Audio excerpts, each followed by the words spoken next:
Mala je kotte lar mala loyde tet ko shaban ga ya hanni mor ndo beka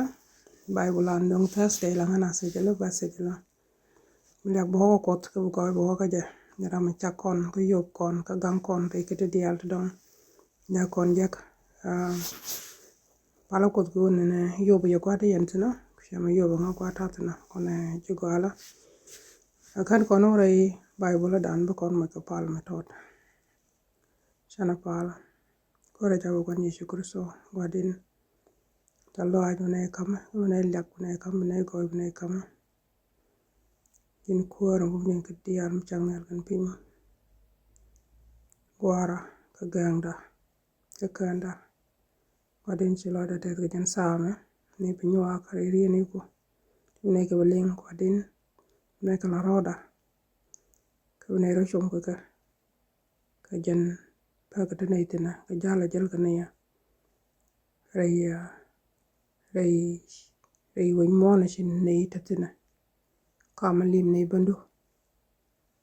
rwani ku shiga ban pin ko ne ra chom ka kwadin ko ne ngada bane ra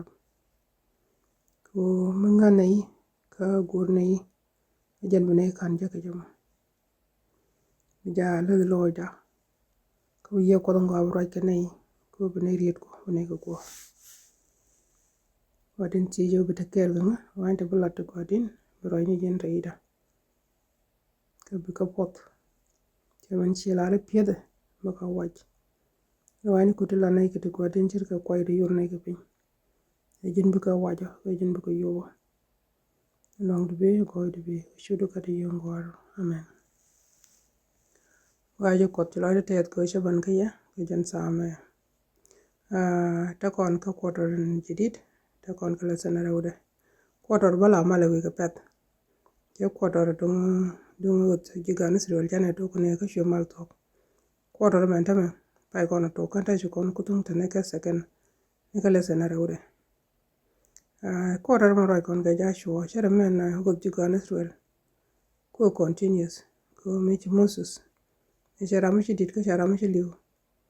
ju ko te ja sho she kwanyo ne ba ga desrol ba ko chop ke ba kana muni ju ko dral ka kwidien so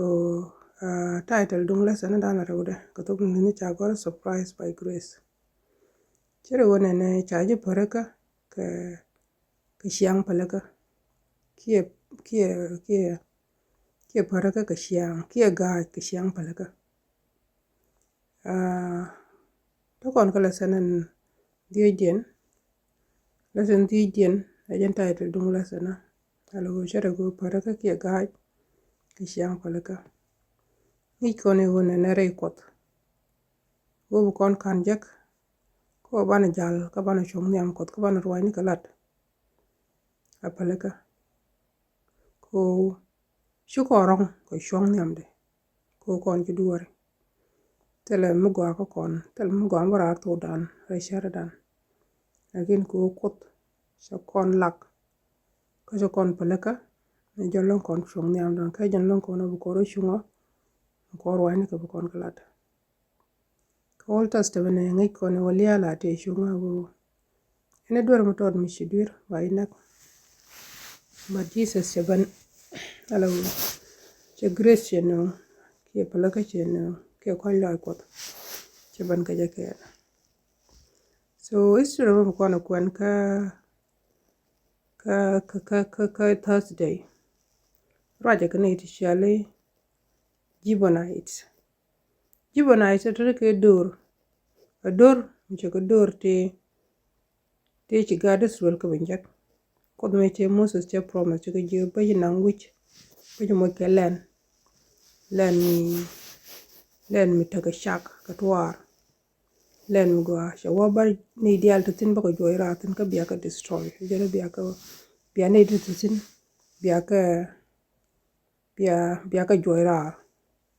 ka ba ya kam len ma ko ti roi ke Moses ti ala ta no so ne de kon te to wini te chikana nga jogo idien cha kam jigan Israel ke lete let kot ke jale jel ko to ke chikana li kan dial shika dwal kan ke ga Israel ne shina ban ka jan gwa ta ne tin chale ijibo night shinaro ke chikana la ro ne ikene ken ne bokan gwa mananan mi cha wala nga jo ne ken kene ta gwa mi tek takalo ngo idien ki wo idien tiaga ci jasho ka ce ke je ka ku yen ka la ka o yen bo yen ne i wo do nana ka yen wo do tiaga chikana la ro ne na kon chinei dual ko ngai no ko che mo so che promo so wi te ba kam ye ka jikien biya ka destroy ke kujimo chinei dual so me ci to genen ci leader chike shere ke yach la na ro yai ke je la ko to ngini chikana agree chere go mishu mut she la diran algo shinga ki jo ne bana mbala de ne chere ke yai kro so shi kro yai ke ne to ne chigen ke je ko sha ye bana pat man biya la ta biyana lat ke biyana sarbe ne ke biyana kadam ne biyana nong ni piu ka biyan jen biyan ka mu ka ne dia tin ko community ne amana re lo ko biyan piu no ko biyan jen biyan ka mu yan biyana lat cha ya bana so no mu chu ko gut chu ko mut mi kana la pin ta tana ga shi chan ne commandment shara ke wo shi ko ya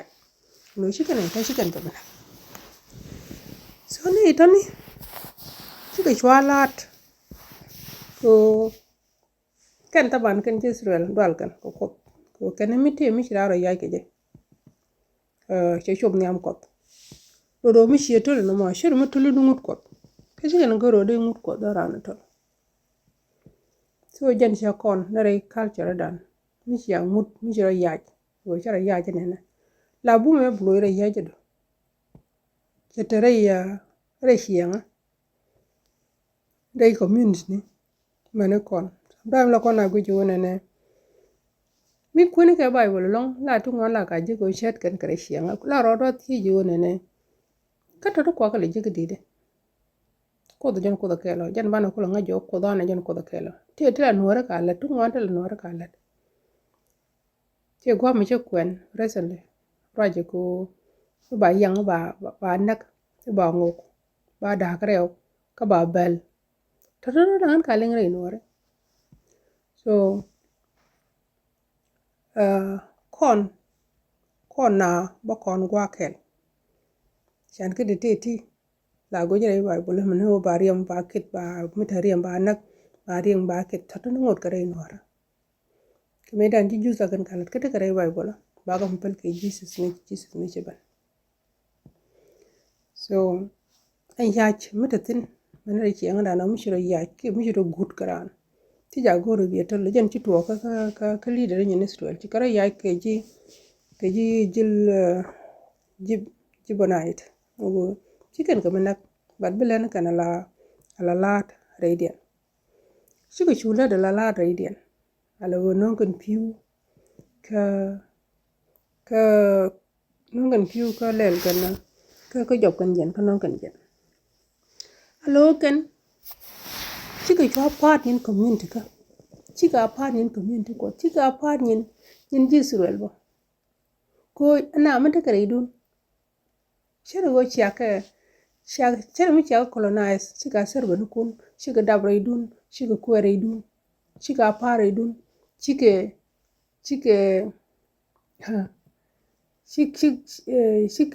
kudun bo shikan bukana palbo ko ledu la kudula ya pala bada ya mo me kam ka je ne ko cha je yen cha kai mi cha kai cha ye curse alo cha wa cha ye lam ma cha lam ye ba lam ko ne biyene kadam ne biyene det pin ko biyene job jen na ma lam kam ngane je ke pat cha ko lo lam cho ro man tane lam cho return ala grace ko chi chu ben changre ju ko do chi ko den chi ga nga da chu kut ti loy de ka ke ka che ka palaka so chi kana community dinga da chi karo matin so mi ku kona agui kona rashia akona la go do la to ga je kala ro wari de go nama e masal kel mi da kona chitti en wona na shemi lara Yusuf me cha kan gan man ni me shi loy gan man me shi gan man me loy den jat me shi gan wujak ti ko jolo dun ti shi jat so wadong lo ne je yene la mi je la ken tu ko wata na la mo go ene kan jibana idi sini me jo ka chai ka zo yana kadam ni chai ka zo yana jomni piu chai ka zo yana jomni jen but ka se wata na la blessing ko kan kala nak ko chi ko ya ji kan ka banak chi chu chang radian chi ko den chi kana chungat am blessing ita ga da suwal chi kana jakba na mo lo dun ngo kon ke ngulet kana ma me chi jasho ka jogian hulel yana ma mu kan yana lado mu shi aka kaja chi kana lado do ala nei me chi jasho ka jogo yen bana lel chi kana wona ne kon ene blare bne lat bne lat ala kan chi kana obedient ala kan chi ka ne ti guru ne no go bi chi ka brebel alo ko ne chi ko ron warke ala wo bukan ko gor enim cha lar bukan lat attitude mo gor kuda ko goye jen ko loy kod ka kam ko jiran mi chiro chir mi chikaro surrounder chikaro kam ka kod mi chiro do surrounder ke je chiro do kamme la ja peleka kala ko loy de labe so kenji jibonite chikoy loy kod to wakake kodi ko chikaro ja cho chikene ling chikaro den palke lor ka kaze ko akas ka bo chiro tan la blessing alo chiko chu chang radian do ni ray lo ko balet ka tena lo no kan piu ko jok kan jen chikaro ngi ko chiki chiang ko chiga na ngach ka chiko ko bo chika na pal do chika pat ka jiko ka chianda nui mo na to kon tena wala me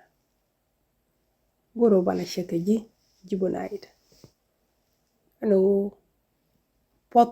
cha kam ji gal swel ka she ban bo ka jur ala jur ci ka ji swel ka yey kon ji swel yen yeka ala wo bu kon ko gor waj ko bu kon gor mo koro pal ko mo koro lor ko kono la ro ne ne kor bneling ka bneya ti dial di lat bne ka lat yes bu kon pot bu kon jek kon koy lay ko bu kon jek ko ne te kon te wot ken bom o ko telar moses ku jo yen bi ale no bi akan ne te tinto bi aka destroy bad mi lo dien kach ane te tin mi ken ka rebel mi ci ko ru yalla ken o ba mundan ba jama kan chan yalla ko ban nyin ke ngude te dine de ka nak de ka destroy ko mi ko po mo ba ka destroy but ci ko lor ke ci ko dual ci kan nga jo yen jel ken ko kot kel ne ling ko dun ci nam la de ne enemy bi alar bne lat aja no kan diena ci kan ko ci kan acknowledge o ko den jela ga destroy o ko mo bum o ko mi di o ko mi telam de nyin ke je ka ci kan laro enemy bi alar bne lat ci ke jow ga destroy ci kan go amana ma lar ko den ci kan go ba ne de ci nyin ke te ga destroy ne te ja destroy ke ne te ci rebel ni ci laro ga destroy campaign chawone ne bik mundan ba machano rel ke chande ni ko rel ka ban nyingi ke wal chuko da laro wone ne itono biaga destroy do chungu karo rel ke di chika ne dam long ko mi chuko da lado wo mi tuwo so rajo mo we ko kon wone ne kon ju ko pan ro dan lor ko wane bana ro ne ko bana ko war ka bana kili kiliang ro ne ko aja non kano kaja non koy lay ko do ke jibuna ite chikora man te jugane suel chigi chenga kekel ke kuwe chicken promise chicken lari chine yebenak be yene lat so kan tol cho kobo chala ro bianga gor wo yena gor ba yelit ke tigo mo kono gor bo she promise che ko butol ko let ke tigo an rai ko dan be ko no ko ran be podie ko be pod kon dia bana pal ko de jawo kan ye chukuru so jala te ter karwani ti don ne kala rota kwadin no ajin kun mo bum riedu tele men digital jijje bana ti kana ling no ne chimun je kam ga desrol kan ka resistant kan kana lat chukuru lor ka kami chukuru lor ka gwadin chiga poti kana jak chukuru la di kana jak chi kan ti kana jak jang ne jabu ne chiga jijje bana ite ko bane ro lor gwadin ko ndo ni kulin ko ne yugo ko liang wani ko guri na jannon kano micine wani ko inte gilinga chine ko guru tala kana jangne mone ga pal mboko ji ko jangne jabni gor wal kan shangda sharka dia ka take ji kana sharko kana tet ko kana bomda dial shongo dial kana ka jangne ga ji gone bene ka tan kel ka family nako tan kel ka wida tan kel ko kwarko ti dial